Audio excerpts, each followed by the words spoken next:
Hello and welcome to the channel. Now that the governorship and state houses of assembly elections are out of the way, most of them of course, attention now turns to who will lead the Senate, i.e. Senate President. The ruling party APC held a meeting just after the presidential election, but it was concluded at the end of the meeting that the Saturday's election be concluded first before talk of a Senate President and which zone to give it to. Now that the elections are done, almost at least, a fresh crisis seems to be brewing in the ruling party as the fighting begins. Subscribe, like, share, and comment. Thank you. APC fears Saraki-like crisis ahead of Senate presidency race.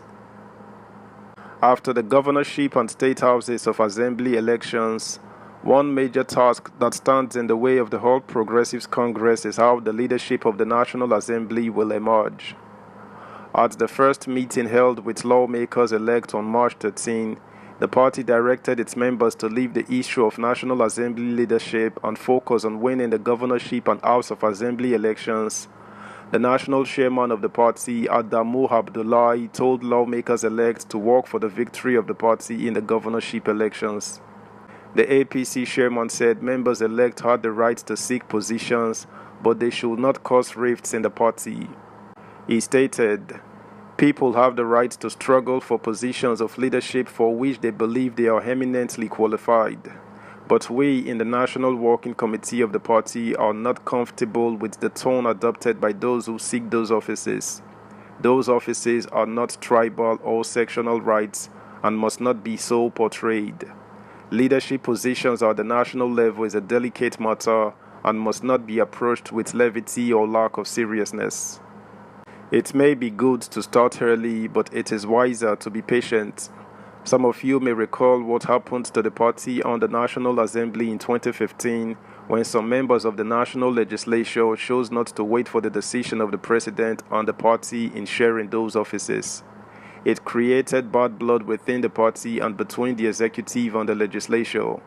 I urge us not to regress. Also, at the intense Monday meeting, the president-elect Bola Tinubu revealed that he had no preferred candidate for the leadership of both chambers who will constitute the 10th National Assembly. Tinubu, who was represented by the Vice President-elect Kashim Shettima, disclosed this at the meeting with new members-elect to the National Assembly. However, irrespective of the decisions of the party, some lawmakers have refused to give up as lobbying is going on among members. The Punch learned that some lawmakers, particularly former governors, were lobbying the first-time senators.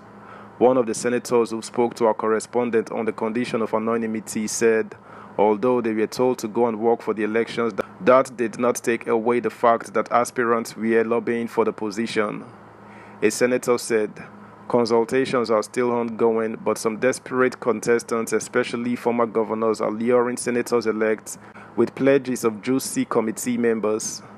They are cajoling them with membership of committees such as oil and gas upstream and downstream, appropriation, finance, and TED fund, among others, where lawmakers make much money from oversight. While the inauguration of the 10th Assembly is expected to take place sometime in June following the issuance of the certificates of return to the senators-elect on Tuesday, March 7, 2023, contentions have begun in earnest. According to results announced by the INEC for the February 25th elections and so far in the Senate, the APC won 57 seats, while the major opposition party, People's Democratic Party, garnered 29 seats. Others include the All Progressives Grand Alliance 1, Labour Party 6, New Nigeria People's Party 2, Social Democratic Party 2, and Young Progressive Party with 1 seat. Having won the majority of the seats according to parliamentary tradition, rules and convention, the APC is expected to form the majority caucus and produce the presiding officers. The party with the dominant members would also constitute the majority leadership, while the PDP, which is the party with the second highest number of lawmakers in the chamber, would produce the minority principal officers. While there is no written law on when a senator can contest any of the offices, It is believed that first-timers should take time to acquaint themselves with the legislative practice before running for any parliamentary leadership.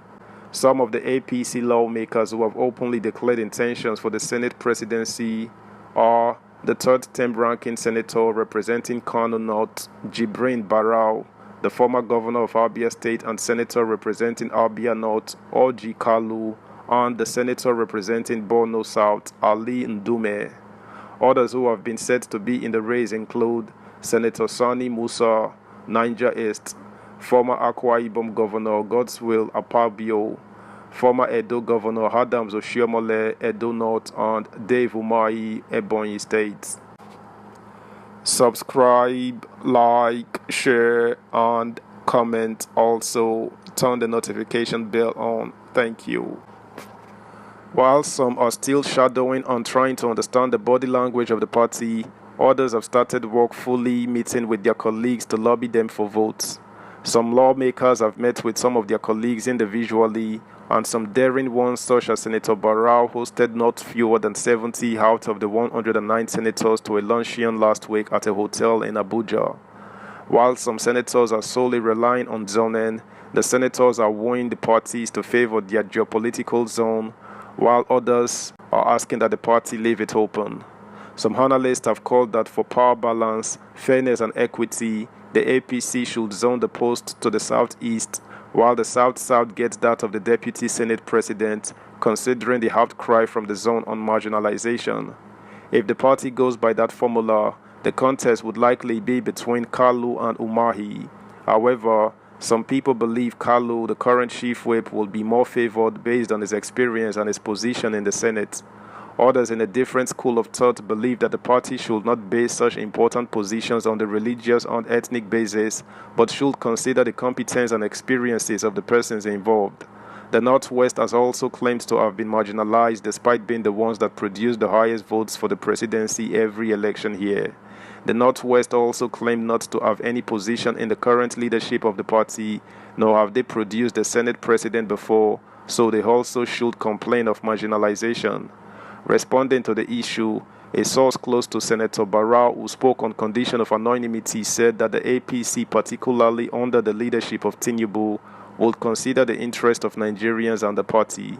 The source said, Senator Barau is highly ranking. He is very experienced and knows his onions. He has been the chairman of the Appropriation Committee since he was in the House of Representatives, and he is currently still the chairman of the Senate Appropriations Committee. He has shown interest in the race because he knows he has what it takes. That's the news, guys. Thanks for listening. Until next time, bye.